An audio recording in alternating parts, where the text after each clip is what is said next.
दंडवत प्रणाम. मी सतीश दादा गुरु भोजराज बाबाजी अमृते. श्री गोपाल कृष्ण मंदिर माणगाव राजाश्रम तामसा तालुका हदगाव जिल्हा नांदेड.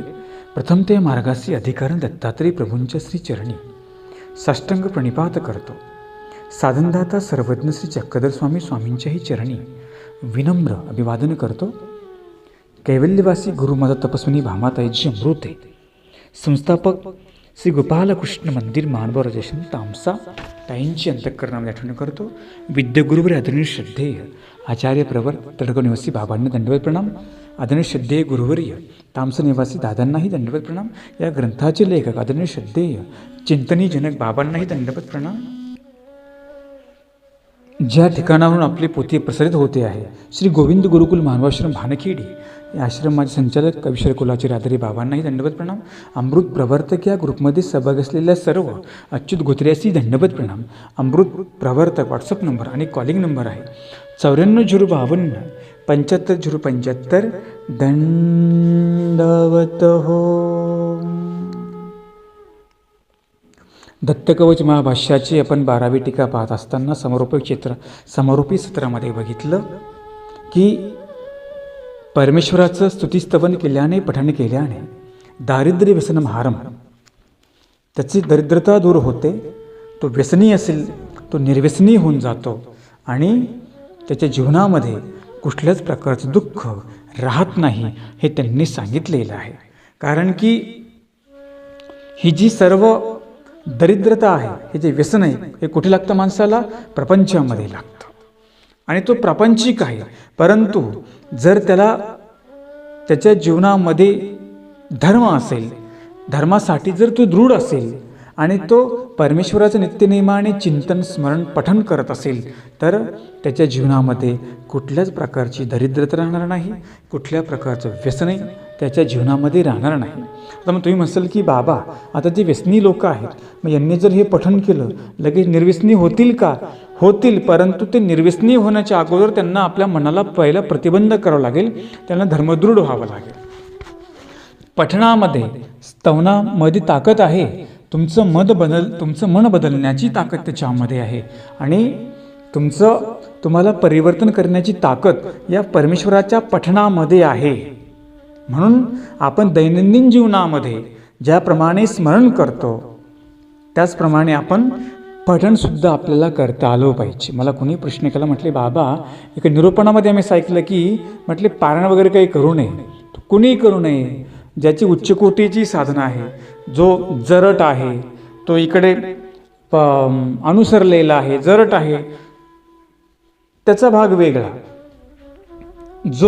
ज्याने सर्व जीवन ईश्वराशी अर्पण केलं, जो नित्यकी फिरतो त्याचं ठीक आहे. परंतु जो प्रपंचामध्ये राहतो त्याने मात्र सेवा केली पाहिजे, स्मरणही केलं पाहिजे आणि पारायणही केलं पाहिजे. आमच्या मार्गामध्ये परंपरा आहे, मार्गरूढीमध्ये परंपरा आहे. अवांतर कोणी काही सांगेल हा भाग वेगळा, परंतु मार्गरूढीमध्ये अशी परंपरा आहे. परमार्गामध्ये आत्ताही सकाळी उठल्यानंतर स्मरण होतं, सेवा होते, त्याचप्रमाणे पारायणही केलं जातं. मग ते गीतेचं असेल, कुठल्या स्तोत्राचं असेल, ते मार्गामध्ये पाहता की नाही, पारायण केलं जातं की नाही? पारायण होतं, कारण परंपरा रूढीती आलेली आहे. आम्ही जर पठण पारायण करतो तर जो प्रपंचातला आहे त्याने तर केलंच पाहिजे. कारण की तो प्रपंचातला जो असतो त्याच्या पाठीमागे नेहमी काही विवंचना असते. आणि म्हणून आणि ज्यावेळी दुसरी गोष्ट तुम्हाला जेव्हा तुमचे गुरु उपदेश देतात तेव्हा तुम्हाला ते गाठी देतात, विशेष देतात, बरोबर आहे. तुम्हाला एक पुस्तक पारायणाचं देतात. का बरं देतात ते? की बाबा स्मरण बी कर, सेवा बी कर आणि पारायण पण कर. परमेश्वराच्या स्तोत्रामध्ये एवढं सामर्थ्य आहे ते माणसाचं जीवन बदलून टाकू शकतं. म्हणजे आपण नामाच्या दाठ्यामध्ये एक प्रसंग, आपण एक प्रकरण त्यामध्ये आहे की गान भाट धाडवे नाम उच्चारिती त्यावेळेस द्यावे ऐसी उपजे. म्हणजे त्यांनी एक प्रमाण सांगितलं. ज्यावेळेस एका राजाच्या दरबारामध्ये ते भाट लोक, स्तुती पाठक करणारी लोक असतात, ते राजाची गुणगान करतात. त्याचं एवढं गुणगान करतात, राजा त्यांना काही पण देतो. काही संपत्ती देतो, काही धन देतो, द्रव्य देतो. का तर ती भाट पाठक त्या राजाची स्तुती करतात. का देतो? तो त्यांना स्तुती करतो म्हणून देतो. तसं आपण जर परमेश्वराची स्तुती केली, जर काही पारायण केलं, मग कोणतं असेल, तुम्हाला जे तुमच्याकडे पारायण असेल, तुम्हाला काही विवंचन असेल, तुमच्यासाठी पारायण कर. ज्याला काही मागायचं तो पारायण करेल, ज्याला काही नाही मागायचं निष्काम पारायण करेल. 2 प्रकारे, सकाम आणि निष्काम. तुम्हाला प्रपंचात फारसं तुम्ही काय मागता? सकामच मागता. मग तुम्ही कुठे उभ्यात हे पहिलं बघा. जरी तुम्हाला अवांतर कोणी काय सांगितलं, तुमच्या गुरुने तुम्हाला काय सांगितलं, हे पहिलं बघत जा. परंपरेने काय आलं हे पहिलं बघत जा. आणि म्हणून आता स्वामींच्या काळामध्ये स्वामीत प्रत्येक समोर होते ना, प्रत्यक्ष परमेश्वराची मूर्तच होती. परंतु त्या परमेश्वराची मूर्त आता मला असन्निधान धर्मामध्ये आठवावी, किंवा ते परमेश्वर कसे होते म्हणून आमच्या पूर्वजांनी काही काव्यरचना केल्या. मग ज्यांनी काव्यरचना केल्या ते काही येडे होते का? मग जे सप्तग्रंथ निघाले, पारायणच आहे ना ते. मग तुम्ही कुठलंही पारायण करा, ग्रंथाचं पारायण करा, कुठलं स्तोत्र त्याचं तुम्ही पारायण केलं. परंतु दैनंदिन जीवनामध्ये आपण आपलं काय केलं पाहिजे? पारायण मात्र केलंच पाहिजे. त्या विशेष जो आहे वर्ग प्रापंचिक, त्याने मात्र काय केलं पाहिजे? प्रामुख्याने पठण आणि पारायण या गोष्टी केलं. स्मरण कराच की, त्यांनी सांगितलं स्मरण करा, बरोबर आहे. स्मरणाबरोबर सेवा आणि पारायण ही सुद्धा विधी जो प्रापंचिक अनुयायी आहे त्याच्याकडून त्या झाल्याच पाहिजे. आपण तेवढे दृढ आहो का? आपली तेवढी पात्रता आहे का? फक्त स्मरणाने आपलं सगळं काय होणार आहे त्या गोष्टी? नाही. सगळेच काही एका कॅटेगरीतले नाहीत, सगळ्याच काही एकाच प्रकारचे नाही. काही प्रथम धारक आहेत, काही दृढ आहेत, काही कोमळ आहेत, काही जरट आहेत. प्रत्येक वर्ग या मानव संप्रदायामध्ये आहे. परंतु जरी कोणी असेल तर आमच्या मार्ग परंपरेमध्ये आम्ही पारायण करतो, करावंच लागतं. का? स्तुती स्तवन करणं सुद्धा देवाची एक स्मरण साधना सांगितली.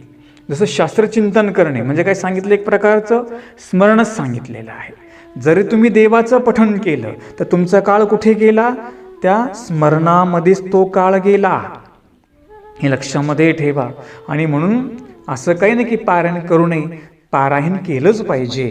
तुम्हाला माहिती आहे मौद्याचा प्रसंग, ज्यावेळेस निळभट्ट भांडारेकरांना विंगुळी चावते आणि मग ते म्हणतात, जीजी देवा मी स्तुती करू? देव म्हटले करा. आणि निळभट्ट भांडारेकर देवाची स्तुती करतात. जशी जशी स्तुती करतात तशी तशी काय होते? त्यांची वेदना कमी होत जाते. आत्ताही आपल्यामध्ये विंगुळिका स्तोत्र हे पुस्तक आहे. सर्वज्ञ प्रतिष्ठानच्या पदयात्रेमध्ये काटोल ते डाकराम सुकळी या इथंचं प्रकाशन करण्यामध्ये आलं. आणि हे स्तोत्र आम्ही 1 महिनाभर दररोज आम्ही ते संध्याकाळी पठण करत गेलो. का केलं ते? फक्त विंगळी चावली म्हणजेच करावं का? नाही. हा प्रपंच सुद्धा विंगळीप्रमाणे डसतो आहे आम्हाला. या प्रपंचातून अनेक आम्हाला वेदना होत आहेत आणि वेदना देवाने दूर कराव्या म्हणून त्या स्तोत्राचं पठण करतात. प्रत्येकाला कोणी संकटाला कोणी संकटहरण स्तोत्र करेल, कोणाला काही चिंता आहे तो चिंतामणी करेल, हो की नाही? ज्याला काही मनोरथ काय मागायचं तो ते पारायण करेल. म्हणजे प्रत्येकाच्या प्रपंचामध्ये तर फक्त मागायचंच काम असतं आणि तुम्हाला ते करावंच लागतं. आणि म्हणून तुम्ही कुठे उभ्यात पहिलं बघा, आपण कोणत्या वर्गामध्ये आहे हे आपण बघायचं. आणि गीतेमध्ये सांगितलं की जो अजांता वर्ग आहे त्याचा बुद्धिभेद करू नये. केलं तरी काही तुम्हाला दोष लागत नाही हे लक्षामध्ये ठेवा. आणि मग तुमच्या जी गुरुने तुम्हाला सांगितलं, तावंतर जे कोणी काही सांगेल तो भाग वेगळा, पण तुमच्या परंपरेने काय आलं, तुमच्या गुरुने काय तुम्हाला सांगितलं हे आपण ते पाळायचं असतं. आणि म्हणून प्रपंचामध्ये अनेक सुखदुःख जीवनामध्ये असतात. मग ते परमेश्वराच्या पठणाने, स्तोत्र पठणाने, सेवेने, स्मरणाने काय होत असतात, दूर होत असतात. जसं स्मरणही करावंच की, परंतु पारायणही करावं नाही का. देमतीने आमच्या स्वामींना देवाने सांगितलं निघून जा, निघून जा. देमतीने काय सांगितलं, पावले म्हटली नकरी हरी, काहीस्या काना पाठविसी. हे देवा, माझी पावलं कुठे तुला सोडून जात नाही आणि तू आम्हाला कुठे पाठवतोस. लगेच स्वामी काय झाले, प्रसन्न झाले.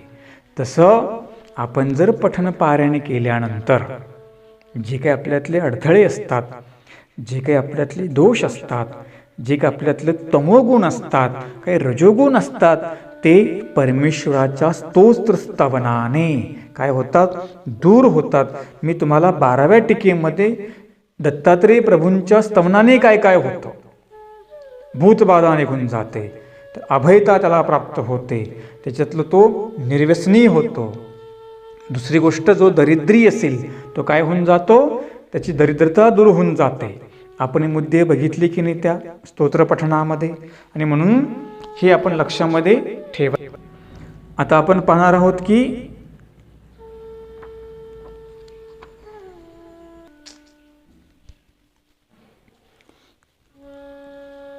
म्हणजे परमेश्वर जो आहे तो काय होतो, अवतीर्ण होतो. अवतरणे म्हणजे प्रगटणे, अवतरणे म्हणजे वरचा आहे तो खाली काय, तो काय येतो, खाली येतो. आणि मनुष्य रूप मनुष्य देह धारण करून तोच परमेश्वर जो अज्ञान जीव आहे, त्या अज्ञान जीवाला परमेश्वर ज्ञानाचं दातृत्व करत असतात. परंतु आता परमेश्वर तर नाही, परंतु आपल्याला त्याला शोधायचं आहे. मग कशाने शोधायचं त्याला, विधीच्या माध्यमाने. त्याने जो काही विधी सांगितला तो विधी आचरणाला सांगितला नाही का. आमचा साधक भिक्षेच्या माध्यमाने किंवा आपल्या आचरणाच्या माध्यमाने इथे नाही तिथे मला स्वामी भेटतील, तिथे नाही इथे मला परमेश्वर भेटेल, अशा प्रकारे काय करतो, तो शोधण्याचा प्रयत्न करत असतो. आणि म्हणून परमेश्वर ही सृष्टीमध्ये आहे, परंतु आम्हाला त्याच्या काय करावं लागेल, ज्ञानाने, आचरणाने ज्ञान प्राप्त करून त्याच्या आचरणाने आम्हाला काय करावं लागेल, तो परमेश्वर शोधावा लागेल.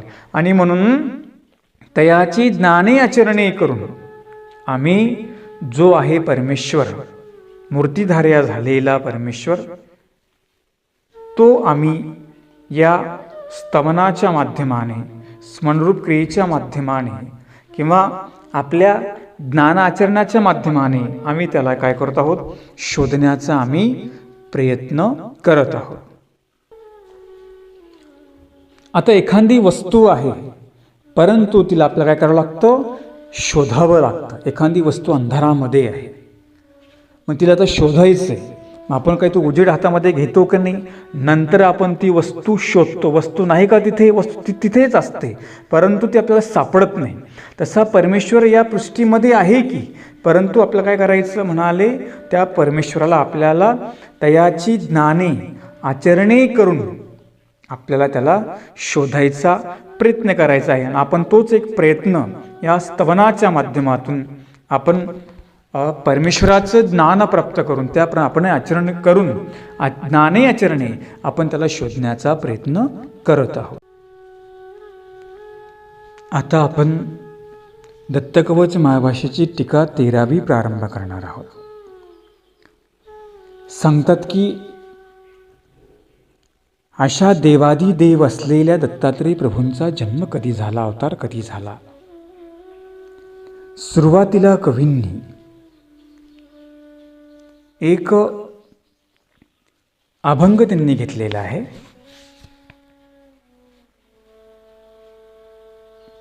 आपण तो अभंग बघूया.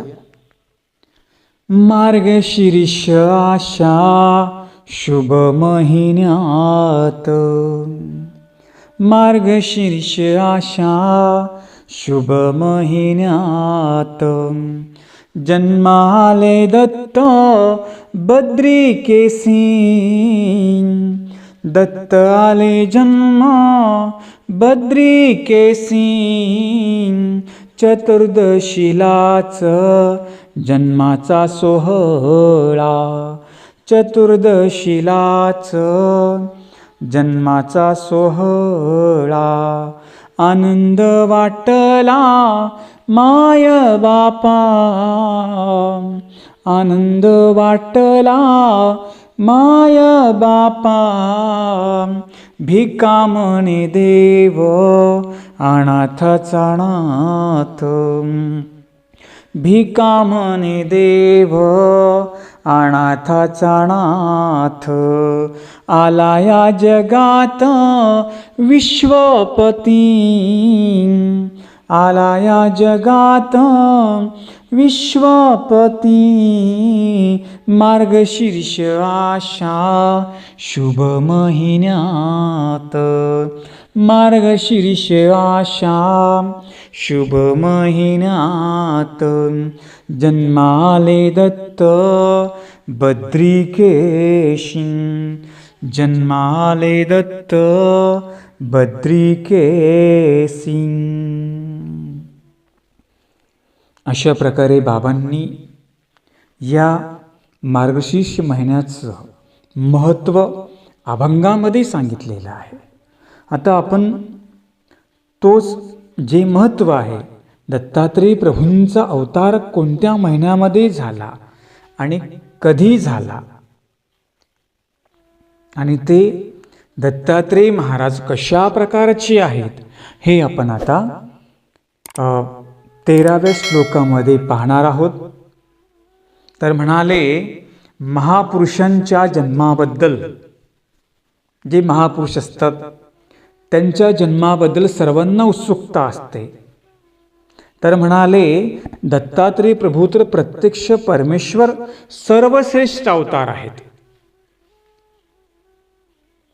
तर मग तो सुद्धा अवतार कधी झाला, कशा प्रकारे झाला, याची सुद्धा उत्सुकता आहे म्हणाले. जसं तर महापुरुष असतात, त्यांचं आपण कार्य पाहतो, ते कशा प्रकारे होते, कसे होते, त्यांचे चरित्र वाचून, त्यांचा इतिहास वाचून आपल्याला एक उत्सुकता असते की नाही त्यांची. तसं म्हणाले, दत्तात्रेय प्रभू तर देवाधिदेव आहेत, परब्रह्म परमेश्वर आहे, सृष्टीचे चालक पालक आहेत, निर्माते आहेत. तर या दत्तात्रेय प्रभूंचा अवतार कशाने कुठे झाला हे आपल्याला श्लोकामध्ये सांगतात.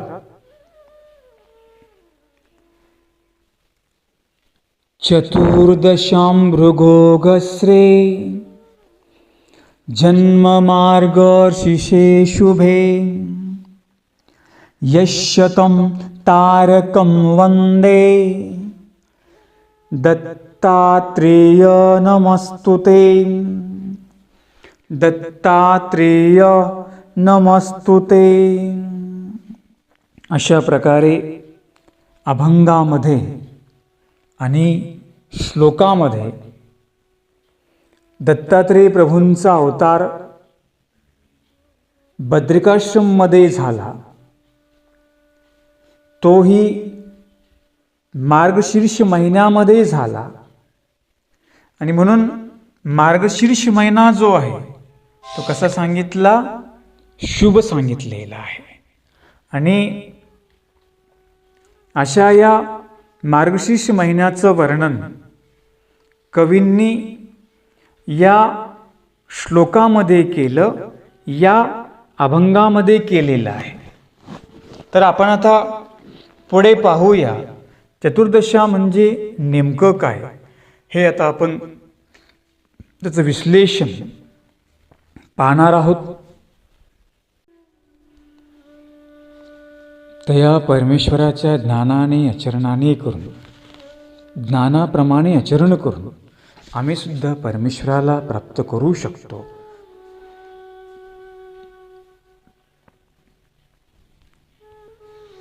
तर म्हणाले, परमेश्वराची जन्माची तिथी कोणती, चतुर्दशम भृगोगस्रे.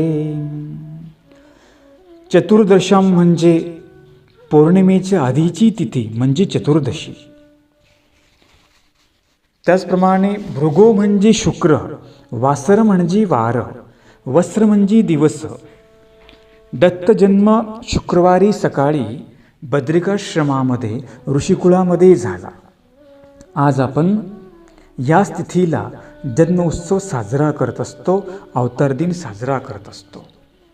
आपण पाठीमागे संदर्भ बघितला की अतृषी पिता अनुसया माता आणि बद्रिकाश्रमला ऋषिकुळामध्ये दत्तात्रेय प्रभूंचा अवतार शुक्रवारी म्हणजे प्रातःकाळी सकाळी 4:01 वाजता अवतार दिन झालेला आहे. म्हणून आपला जो मानव संप्रदाय आहे याच दिवशी म्हणजे शुक्रवारी पौर्णिमेच्या अगोदर शुक्रवारी आपण काय करत असतो, दत्तात्रेय प्रभूंचा अवतार दिन साजरा करत असतो. इतर संप्रदाय जो आहे तो पौर्णिमेला जन्मोत्सव साजरा करतात, परंतु मानव संप्रदाय हा चतुर्दशीच्या दिवशी जन्मोत्सव साजरा करतो. म्हणून हे स्तोत्र महानुभावांचा सिद्धांत सांगतो. चतुर्दशम भृगोगस्त्रे जन्म मार्गशीर्षे शुभे. म्हणून आपण पौर्णिमेला न करता अनन्य संप्रदाय जो असतो तो पौर्णिमेला साजरा करतात, 3 मुखी मानतात. आपण जो मानव संप्रदाय जो आहे तो एकमुखी आपण मानतो, म्हणजे परमेश्वर अवतार मनुष्यवेशाचे निमाणे. ज्याप्रमाणे मनुष्यवेश कशा प्रकारे धारण करतात त्याचप्रमाणे परमेश्वराने मनुष्यवेश धारण करून, म्हणून आपण 3 मुखी दत्तात्रेय प्रभू नाही म्हणतो, आपण एकमुखीच म्हणतो. कोण? मानव संप्रदाय. आणि तोही आपण मार्गशीर्ष महिन्यामध्ये चतुर्दशीला शुक्रवारी आपण काय करतो, दत्तात्रेय प्रभूंचा अवतार दिन साजरा करतो. हा सुद्धा मानव संप्रदायाचं प्रमाण त्यांनी सांगितलं. का साजरा करतात हे त्यांनी प्रमाण दिलं. म्हणून आपण सुद्धा ज्या दिवशी दत्तात्रेय प्रभूंचा अवतार दिन असतो त्या दिवशी आपण आता पाठीमागे दत्तप्रभू अवतार दिन संपन्न झाला, उत्साहामध्ये थाटामाटामध्ये आनंदपूर्वक आपण अवतार दिन साजरा केला. तर म्हणाले अवतार दिन का साजरा करावा, किंवा ज्याप्रमाणे आपण परमेश्वराचा अवतार दिन साजरा करतो त्याप्रमाणे म्हटले आम्ही आमचे वाढदिवस साजरे करावे काय ना. म्हणाले वाढदिवस साजरे करत असताना त्या दिवशी त्या व्यक्तीच्या गुणांचा गौरव करावा, तोच त्याचा खरा वाढदिवस असतो. आपण देहाचा वाढदिवस तर करतो, परंतु देहाचा वाढदिवस करत असताना त्या व्यक्तीचं गुणगौरव काय आहे त्या गुणांचाही गौरव करावा. कारण की त्याच्या गुणांचा गौरव करणं हे त्याचं ऋण फेडल्यासारखं असतं. ज्याप्रमाणे आपण पाहतो एखादा व्यक्ती असेल त्याचा वाढदिवस असतो, मग ते मोठे समारंभ करतात. काही लोक धार्मिक ठिकाणी क्रिया करतात, वाढदिवसानिमित्त मंदिरामध्ये करतात, स्थानाजवळ करतात. तो श्रद्धेचा प्रश्न आहे. वाढदिवसानिमित्त क्रिया करावी की न करावी हा प्रत्येकाचा श्रद्धेचा प्रश्न आहे. आणि काही केली क्रिया वाया थोडी जाणार आहे. आणि म्हणून जो आपला उपदेशी वर्गग्रस्त अनुयायी आहे ते श्रद्धेचा प्रश्न असतो. करतात कोणी परमार्गामध्ये करतात, कोणी स्थानाजवळ करतात, कोणी मुलांचे वाढदिवस साजरे करतात, कोणी वडिलांचे वाढदिवस साजरे करतात. अनेक प्रकारचे प्रत्येकाचे वाढदिवस साजरे होतात. ते वाढदिवस देहाची वाढदिवस साजरे करतोच, परंतु आपण त्या दिवशी काय करतो, त्या व्यक्तींच्या गुणांचा गौरव करतो. कारण की आपण त्याचं एक समजा एखादा पिता असेल तो मुलगा त्या वडिलांचा वाढदिवस साजरा करतो, समाजामध्ये होत राहतात.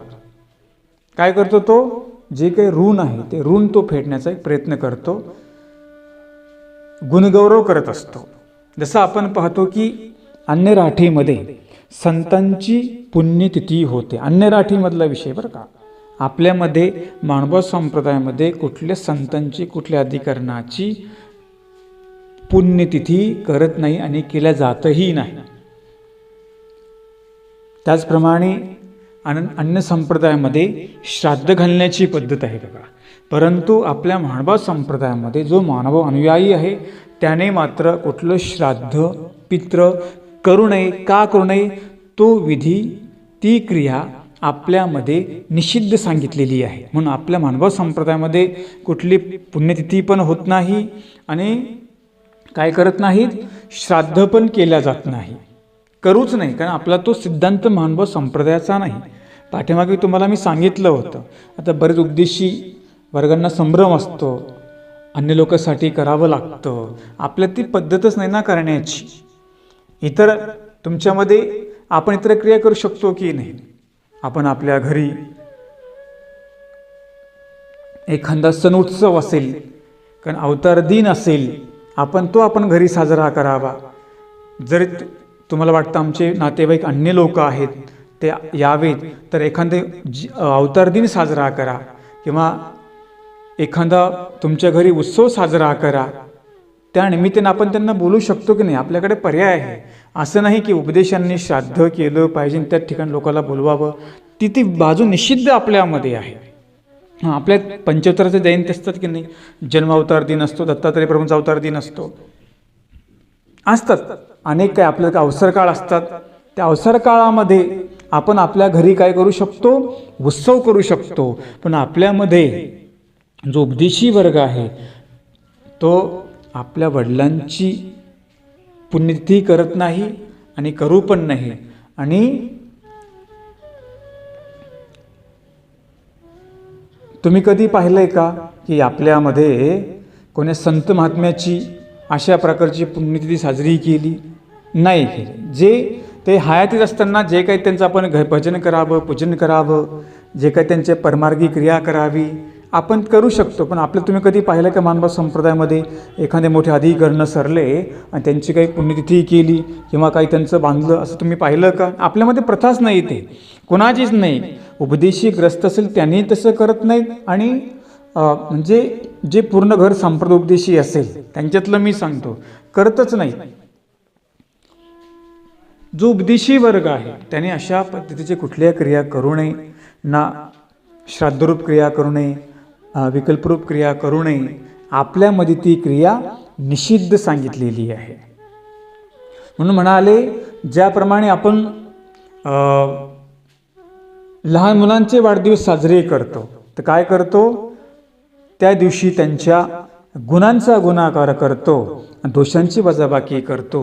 हे आपण ते वाढदिवस साजरे करतो. त्या दिवशी त्याचे दोष नाही आठवायचे. त्यांनी जो काही गुण केला, त्याच्या देहाची वाढ होत असताना त्याने जे काही गुण केला आपण तो आठवत असतो. आता आणि त्याचप्रमाणे आपल्या घरातला जो वृद्ध व्यक्ती आहे त्या वृद्धांनाही गौरवान्वित केलं जातं. कधी? त्यांच्या वाढदिवसाच्या निमित्तानं अनेकांना बोलून काय करतो? आपण त्यांना गौरवान्वित करत असतो. हा एक व्यवहाराचा भाग त्यांनी सांगितला, हा एक ऋणाचा भाग त्यांनी सांगितला. त्यांनी प्रश्न केला की करावे काय? म्हणाले तर म्हणाले देहाचा वाढदिवस करण्यापेक्षा गुणगौरव त्यांचा करावा. देहाचा करावाच, परंतु ते करत असताना त्याने काही जे गुण केले तो गुणवान कशा प्रकारचा आहे त्याचे गुण आपण काय करतो? म्हणाले त्या दिवशी ते वाढदिवस करत असताना ते आठवावे. हा मुद्दा त्यांनी सांगितला. जसं म्हणाले आपण तिकडे वाढदिवस साजरे करतो तसं परमेश्वराचा अवतार दिन आपण जो साजरा करतो हे अवताराची जयंती म्हणजे ज्ञानाची आणि सामर्थ्याची, नैतिक मूल्यांची जयंती असते. ती साजरी करायलाच पाहिजे. त्यांनी प्रमाण दिलं. ज्याप्रमाणे आपण तिकडे वाढदिवस साजरे करतो, मुलांचे असतील, वडीलधारे माणसं असतील, त्यांचे आपण गुणांचा गौरव करतो. परंतु त्याही मध्ये आता परमेश्वराचा अवतार दिन म्हणजे काय सांगितला? एक प्रकारचा अवतार दिनच आहे. म्हणजे काय सांगितली?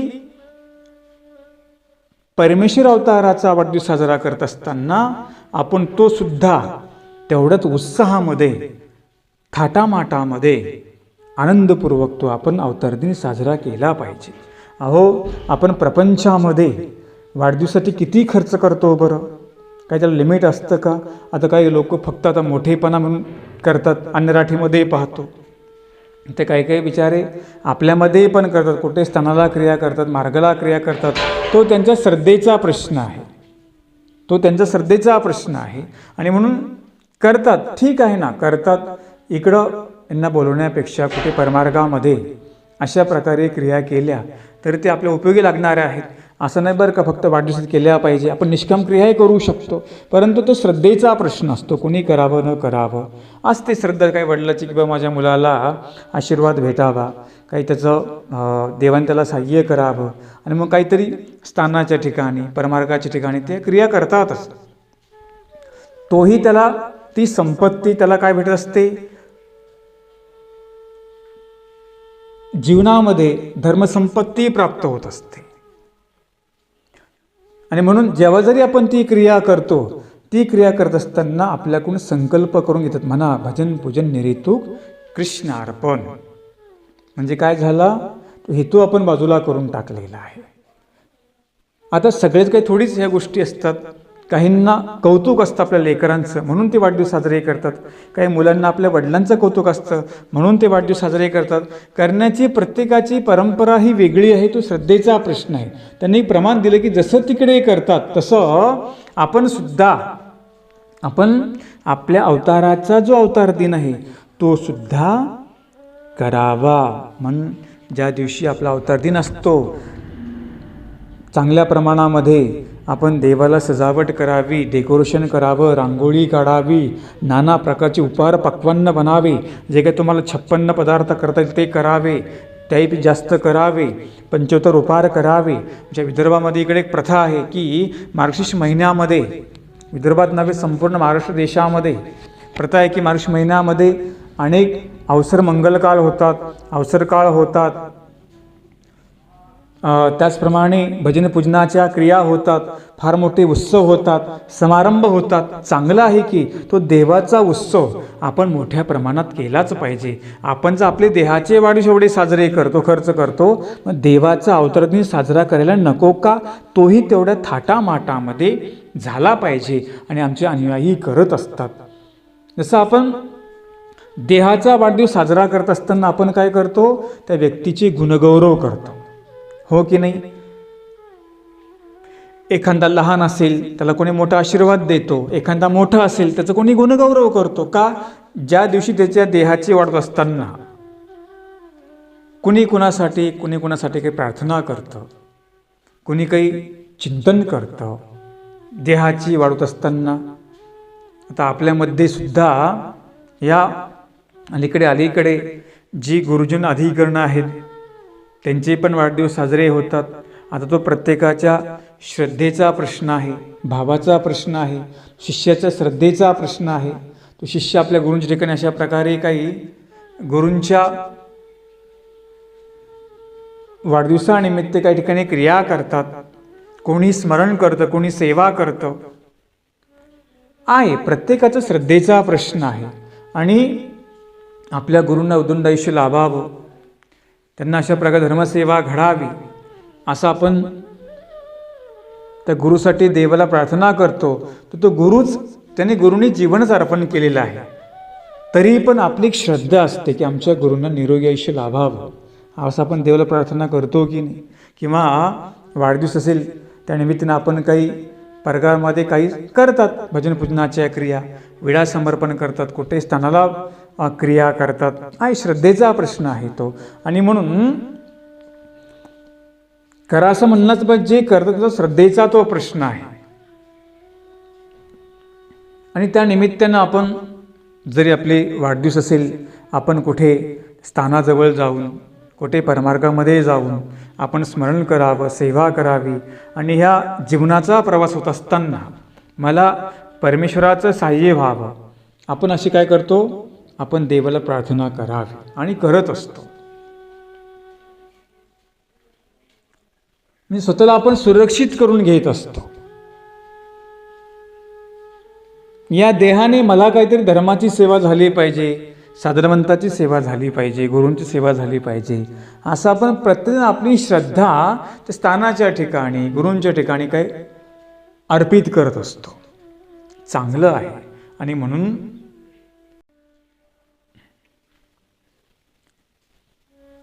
जसं म्हणाले आपण देहाचा वाढदिवस साजरा करतो, तसा आपण देवाचा, परमेश्वराचा अवतार दिन म्हणाले मोठ्या प्रमाणामध्ये साजरा करावा हे त्यांनी सांगितलं. जे काही तुम्हाला करता येईल, ज्या दिवशी परमेश्वराचा अवतार दिन असेल किंवा आमच्या घरी काही मंगळकाळ असेल किंवा काही पूजा अवसर असेल, काही निरूपणाचा काळ असेल, हे सगळे काय सांगितली, एक प्रकारची धर्मवार्तेचा काळ सांगितला. आता उदाहरणार्थ ज्या दिवशी परमेश्वराचा अवतार दिन आहे, बरोबर त्या दिवशी आपण काय करायचं असतं? काय करतो आपण? देवाला अभिषेक संपन्न करायचा असतो. ज्या अवताराचा अवतार दिन आहे त्यांचं एखादं स्तोत्र असेल, आपण ते पारायण करायचं असतं आणि सेवा पण करायची असते, स्मरण पण करायचं असतं. जो प्रपंचामधला अनुयायी आहे त्याने सगळ्याच विधी करायच्या असतात. आमच्यामध्ये सांगितलं, सकळ क्रियेलागी विधी लागी अंतर्वरो द्यावे. फक्त स्मरण म्हणजे स्मरणच नाही करायचं, तेवढं चिंतन झालं पाहिजे, पठण पारायण झालं पाहिजे, सेवा पण झाली पाहिजे. प्रत्येक क्रियेला आम्हाला वेळ द्यायला सांगितला. ग्रस्तनुयायी जो वर्ग आहे त्यांनी सकळ क्रिया करायच्या सांगितल्या. तुम्ही पारायण केलं पाहिजे, स्मरण केलं पाहिजे, सेवा पण केली पाहिजे. कोणी मला विचारलं, म्हटलं बाबा कोणी सांगितलं सेवा करावी? म्हटलं करावी. आपल्यामध्ये परंपराच आहे, स्थानाची सेवा करतात, विशेषाची सेवा करतात का नाही? परमेश्वराचं स्तोत्र पठण करावं, पारायण करावं. तर प्रत्येकाच्या पारणाच्या करण्याच्या परी वेगवेगळ्या सांगितल्या. कोणी ज्याला संकट आलं तो संकट वज्रपंजरू करेल, ज्याला काही मागायचंय दत्तात्रय प्रभू स्तोत्र करेल, ज्याला काही चिंता आहे तो चिंतामणी करेल, ज्याला काही मागायचंच नाही तो सूत्रपाठाचं पारायण करेल किंवा एखाद्या ओवीचं पारायण करेल. परंतु एनकेन प्रकारेने आपल्याकडून पठणे झालंच पाहिजे. मग तुम्ही कशासाठी करता तो तुमचा प्रश्न. कोणी सकाम करेल, कोणी निष्काम करेल. ज्याला काही मागायचं तो सकाम करेल, ज्याला काही मागायचं नाही तो निष्काम करेल. पण मुख्य हेतू असा आहे की प्रपंचामधला वर्ग हा सगळं दृष्टार्थीने मागणाराच आहे. तो करता करता निष्काम करेल, एकदम तो निष्काम क्रिया करणारा नाही आहे. सकामतेकडून निष्कामतेकडे वाटचाल असते. एकदम कोणी म्हटलं मला निष्काम घडेल, ते घडणार नाही. घडता घडेल. आणि परमेश्वर सकाम क्रिया करता करता काय करतील? ती निष्काम क्रिया घडून पण देतील. एकदमच कुठली निष्काम क्रिया घडत नाहीये. म्हणून काही न अपेक्षा करण्यापेक्षा काही केलेलं चांगलं. एकदम आपण त्याला तर सांगितलं नाही, तो असंच करूच नको, तो हाय ते सोडून देईल ना तो. म्हणून जो सामान्य आहे तो जो क्रिया करता करता जी क्रिया वाढीस लागणार आहे, म्हणून त्याचा बुद्धिभेद जाणत्याने कधी करू नये. तो क्रिया करतो ना कोण्या प्रकाराने, ते क्रियेचे अडथळा आणता कामा नये. करता करता तो सगळे काय सज्ञान लोक केवढे आहेत का लगे निष्काम क्रिया करायला, ह्या भावनेने क्रिया करायला? आपण तशी करतो. हां, जो साधक आहे तो निष्काम क्रिया करतो, त्याला काही मागायचंच नाही, तो करेल. परंतु जो ग्रस्तनुयायी वर्ग जो सांगितला त्याला करता करता तो सकाम करता करता तो निष्काम क्रिया करू शकतो. आता उदाहरणार्थ त्यांनी काही क्रियेनिमित्त पंगत केली, अन्नदान केलं, ठीक आहे ना, तो त्याचा भाग आहे. परंतु करता करता तो एक दिवस निष्काम क्रिया बी काय नाही बाबा, सहज मी अन्नदान केलं, काय माझा हेतू नाही आहे.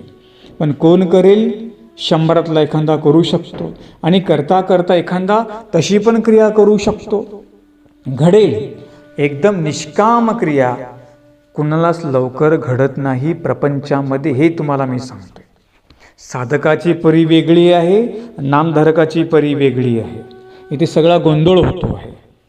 नेमकं कसं होतं की आपलं जे साधकाचं आहे आपण त्यांच्यावर कधी लादल्या जातं, ते पण भांबावल्यागत करतात. काय करावं, करू की न करावं? जे करतायत करता करता ते निष्काम क्रिया ही करतील.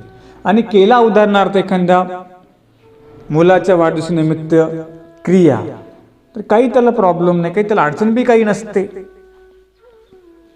तो त्यांच्या श्रद्धेचा प्रश्न आहे, तो त्यांच्या भावाचा प्रश्न आहे.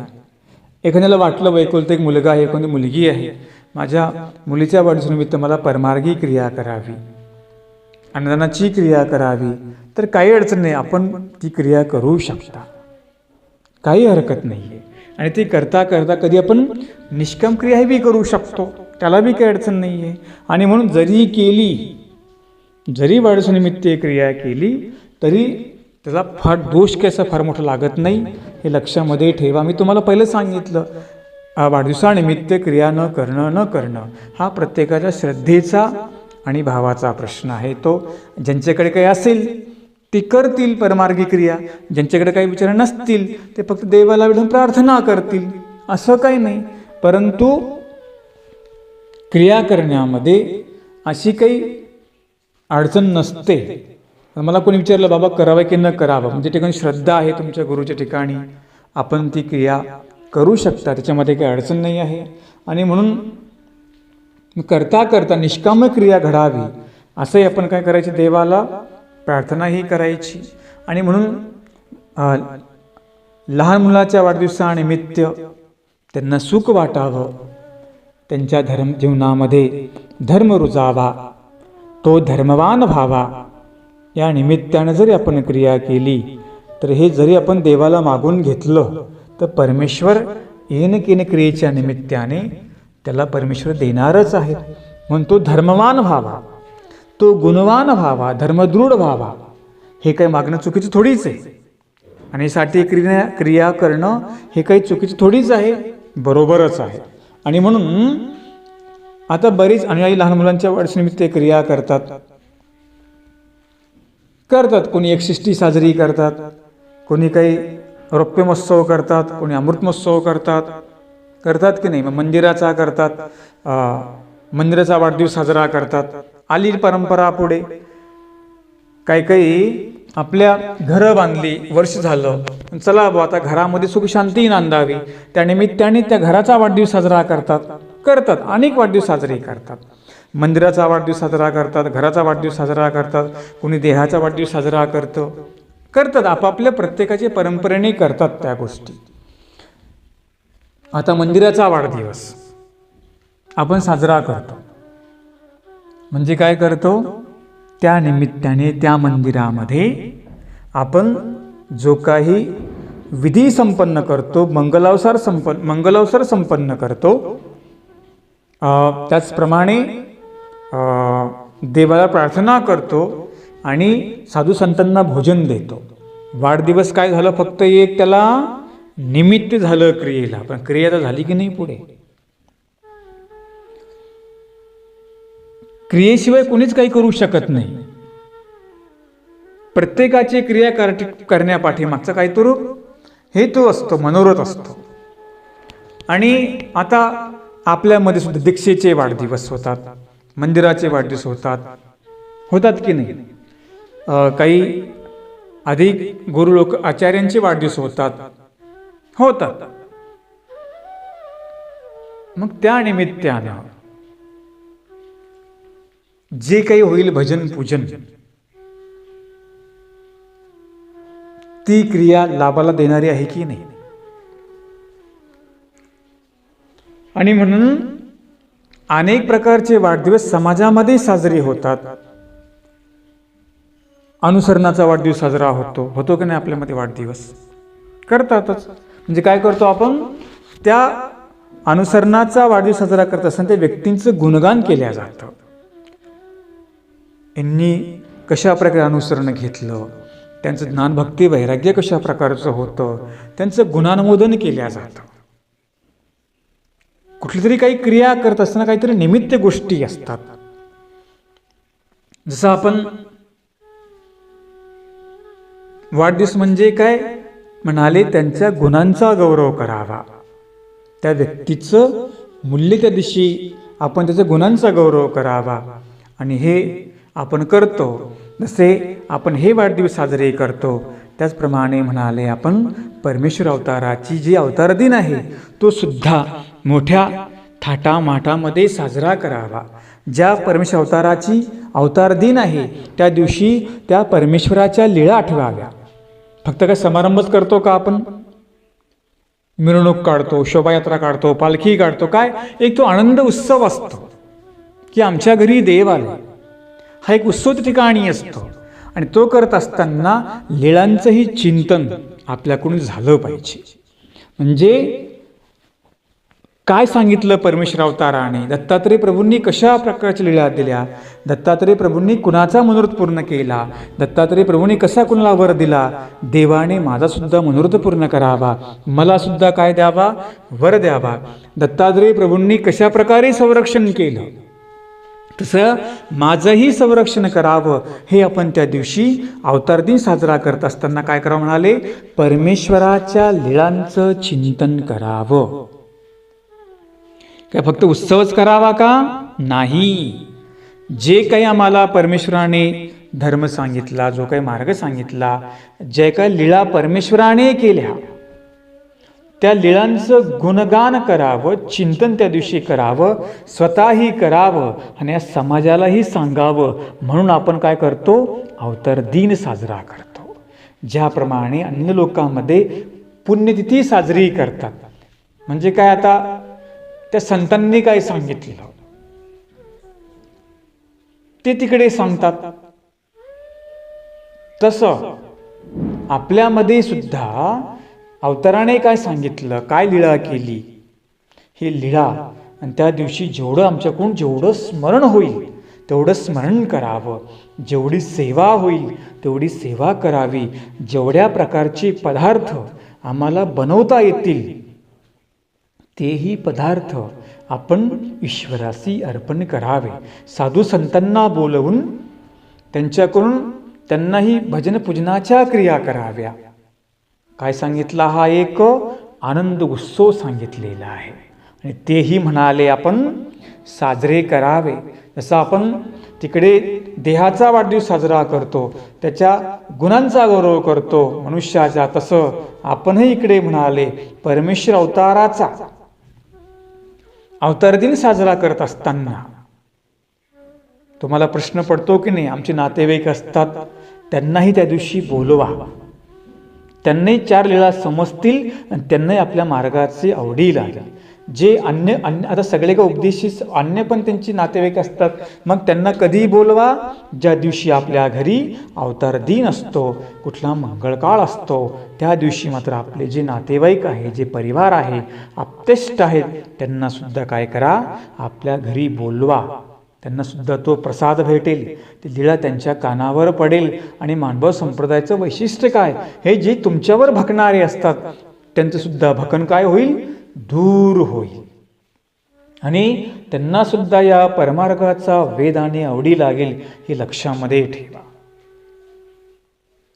जरी आपला परिवार अन्य, लोकांना संभ्रम पडतो की बाबा आमचे परिवार अन्य असतो, त्यांनाही समजलं पाहिजे. मग ज्या दिवशी आपण अवतार दिन आपल्या गावात साजरा करतो किंवा आपल्या घरी साजरा करतो, म्हणजे मंदिराचा वर्धापन दिन असेल किंवा अवतार दिन असेल, काही एखादा मंगलकाळ असेल, त्या सोहळ्यामध्ये आपला जो परिवार आहे आपण त्यांना बोलवा आणि आल्यानंतर त्यांना सुद्धा त्या दर्शनाचा, निरूपणाचा त्यांना काय होईल? लाभ भेटेल आणि अनिसेच ते आपल्या मार्गावरती भगणार नाहीयेत. आपण त्यांना वाढदिवसाला घरी बोलवतोच की, परंतु काय करावं? हे विधी सुद्धा आपण, धार्मिक विधी सुद्धा आपण करावे आणि धार्मिक विधीमध्ये सुद्धा आपला जो परिवार आहे त्यांना सहभागी करावं. त्यांच्यातलं जो काही अन्यथा ज्ञान असतं, जे काही त्यांच्याशी धर्माविषयी जे काही त्यांच्यात गलत विचार असतात, म्हणजे हा यांचा धर्म असाच, यांच्यात हेच चालत नाही, तेच चालत नाही, का बरं चालत नाही, हे तिथे त्यांना आल्यावर समजेल की नाही? समजेल. आणि म्हणून उत्सव करावा, मोठा अवतार दिन साजरा करा, मोठा उत्सव साजरा करा. अहो आपण आपल्या देहाच्या वाढदिवसानिमित्त आपण किती पैसा खर्च करतो, किती आपण समारंभ करतो, मग आपण देहाच्या वाढदिवसा जर एवढा खर्च साजरा करतो, आम्ही म्हणतो की करा, आम्ही करत असं नाही म्हणणार नाही, परंतु काय करा, पहिले आपला जो अवतार दिन साजरा करत असताना काय करावं, तिथे सुद्धा आपण मनमोकळेपणाने तो अवतार दिन साजरा करावा, तिथे उत्साहाने साजरा करावा. जेवढा खर्च आपल्याला करता येईल तेवढा खर्च आपण त्या अवतार दिन साजरा करत असताना करावा. साधू संतांना बोलवावं आणि त्यांच्याकडून लीलांचं चिंतन करून घ्यावं, भजन पूजनाच्या क्रिया कराव्या. अशा प्रकारे आपण अवतार दिन साजरा करावा.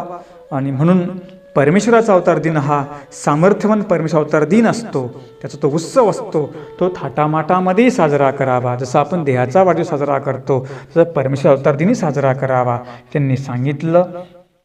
उद्या निरूपणामध्ये आपण दत्तात्रेय प्रभूंचा मार्गशीर्ष महिना उत्तम का तो पाहणार आहोत. दंडवत.